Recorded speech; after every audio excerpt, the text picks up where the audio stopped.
احتجاج بھی چل رہا ہے، مذاکرات بھی چل رہے ہیں، اور خاص طور پہ یہ کہ پی ٹی آئی کی جو احتجاجی سیاست ہے اس پہ حکومت بھی، اور اس پہ تو پبلک ریئیکشن بھی آئے ہیں۔ ویسے بخاری صاحب، یہ جو بھی احتجاج ہوا ہے اس پہ میں ذرا پہلے جاننا چاہ رہا تھا، پھر میں آگے بڑھوں گا کہ یہ ترمیم شرمیم آتی ہے تو آپ کس طرف دیکھ رہے ہیں۔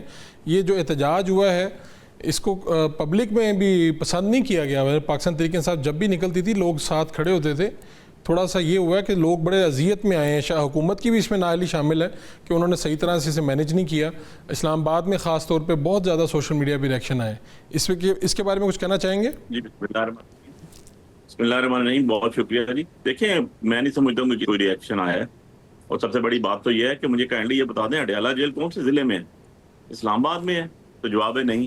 راولپنڈی میں ہے، راولپنڈی بھی کس جگہ ٹاپ اینڈ میں جا کے چکری کے ساتھ جاتا ہے اڈیالہ جیل کے۔ جب سارے راستے بند کر دیں گے اسلام آباد میں، وہاں 26 نمبر پہ روک لیں گے، تو حکومت کی نااہلی ہے نا، حکومت کی فیلئر ہے اس کے اندر کہ نہ آپ کو طریقہ کار پتہ ہے، نہ آپ کو ٹیکل کرنا آتا ہے لوگوں کو۔ آپ نے اپنے ٹریفک رولز کوئی نہیں بنائے ہوئے، آپ نے اپنے رولز پہ امپلیمنٹ کوئی نہیں کیا ہوا، آپ نے وے آؤٹ کوئی نہیں کیا ہوا۔ آپ کے 3 راستے ہیں اسلام آباد کے، مرگلہ روڈ سے انٹری ہوتی ہے، پشاور روڈ سے، وہ آپ نے بند کر دیا۔ آئی جی پی روڈ سے انٹری ہوتی ہے، وہ آپ نے بند کر دیا۔ مین کشمیر ہائی وے سے انٹری ہوتی ہے، وہ بند کر دیا۔ تو بھائی لوگ کہاں سے جائیں پھر؟ مال روڈ تھی، وہاں سے آ کے مری روڈ سے آپ نے جانا تھا، وہ بھی بند۔ تو یہ اس میں تو سارا فیلئر گورنمنٹ کا ہے، گورنمنٹ کو پتہ ہی نہیں ہے۔ آپ کہہ رہے ہیں احتجاج کو خراب کرنے کے لیے گورنمنٹ نے یہ راستے بند کیے؟ چھوٹا ہو یا بڑا ہو، سنیں نا، اب آپ سوال کیا نا، اب بات یہ چھوٹا احتجاج ہو، بڑا احتجاج ہو، بہت بڑا ہو، بہت وسیع ہو، میرا کانسٹیٹیوشنل رائٹ ہے یار۔ میرا رائٹ کو چھین تو نہیں سکتا نا کہ کسی کو گرمی لگ گئی ہے تو آپ کہیں جی میرا رائٹ ختم کر دیں آپ۔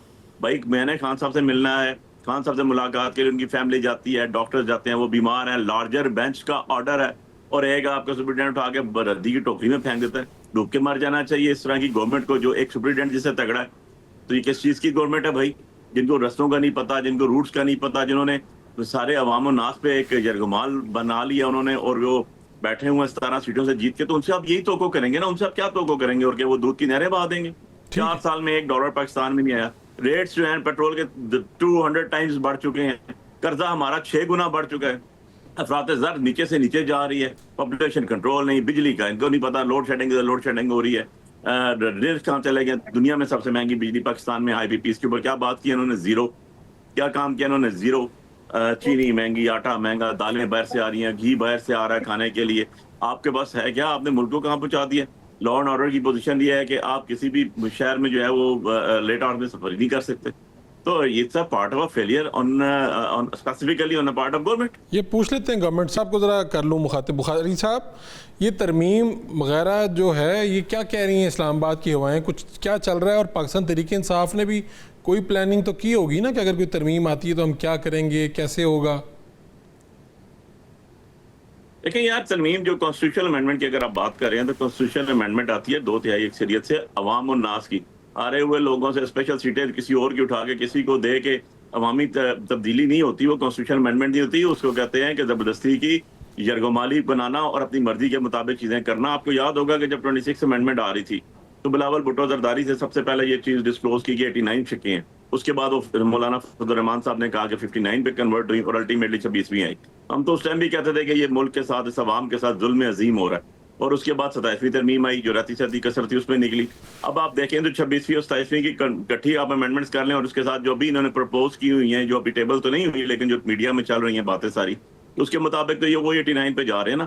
تو یہ تو جمہوری لوگ ہی نہیں ہیں، یہ جو 17 سیٹوں سے آگے غضب کر کے بیٹھے ہوئے ہیں، ان کو جمہوریت کا کیا پتا؟ ان کے نمائندوں کو اتنا نہیں پتا کہ اڈیالہ جیل جانے کے لیے نام دیے جاتے ہیں، اور ہم 6 بندوں کی لسٹ دیتے ہیں، بہنوں کی لسٹ آتی ہے، اور وہ سپرنٹینڈنٹ کو باقاعدگی سے جا رہی ہے under the order pass by the honourable Islamabad high court larger bench کی طرف سے ہوتی ہے، وہ جاتی ہے اس کو۔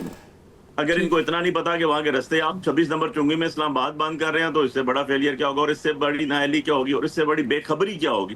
کہ آپ کو اتنا ہی نہیں پتا کہ اڈیالہ جیل کدھر ہے اور آپ رستے کہاں بند کریں؟ کیونکہ خوف ہے، کیونکہ عوام کی حکومت نہیں ہے، عوام کو جواب دہ نہیں ہے، عوام کو ڈر، عوام کا ڈر نہیں ہے، ان کو خدا کا ڈر نہیں ہے، تو اور کس کا ڈر ہوگا؟ تو کہنے کا مقصد یہ ہے کہ ان کا تو پوری کی پوری فوکسنگ یہ ہے کہ کسی طرح بھی پی ٹی آئی کو جو ہے وہ کارنر کیا جائے۔ 25 سال فار ایگزامپل ایک شک اس میں جو ہم نے سننے میں آئی ہے کی جا رہی ہے، دنیا کا ایک ملک کو بتا دیں کوئی، یہاں پر 21 سال میں آپ اے سی بنا دیتے ہیں، پورے ملک چلا رہے ہیں وہ، یہاں پر 18 سال میں اکاؤنٹ کھل جاتا ہے، ایف پی آر کی چیزیں ہو جاتی ہیں۔ میں انگلش جورسپروڈنس کی بات کروں، اسلامک جورسپروڈنس تو بہت پہلے بلوغت کی ایج پہ کہہ دیتا ہے کہ وہ پیوبرٹی ایج جو ہے اس کے مطابق جو ہے آ جاتی ہے، آپ کو جو ہے بلوغت آ جاتی ہے، but on the other side آپ جو صوبے اور اسرائیل ایف سی بہت سی چیزیں اس کے اندر ہیں جس کو لے کر آئے ہوئے جو بھی ڈسکشن کے حصہ بنے گی اگر کوئی ہے تو